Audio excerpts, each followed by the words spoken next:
Da li je tačno da muškarac sa kojim ste u emotivnoj vezi mora da bude imućan?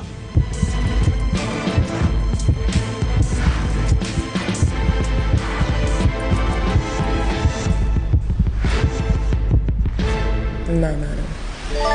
Da li ste nekada namerno ukrali nešto? Ne. Pa možda drugarici gumicu za kosu ili šnaricu. Nikad ništa više od toga. A da li se trenutno dopisujete sa nekom osobom koja vam se dopada? Pa kako ja znam, ne. Da li ste bili u emotivnoj vezi sa biznismenom Ćazimom Osmanijem?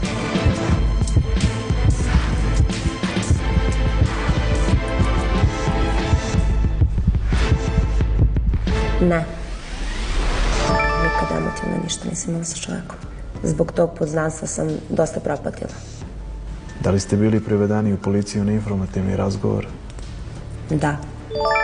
Zbog snimanja spota u Egiptu. Vikali su na svom jeziku, ništa nisam razumela, ali sam videla da su baš ljudi. Da li vas je muvao poznati srpski fudbaler? Ne. Da li ste namerno fizički udarili osobu muškog pola?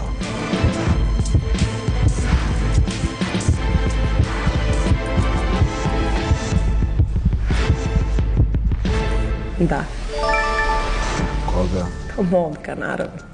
Pa kad nije dobar. Dovoljno da se uplaši, da vidi s kim ima posla. Ne može baš tako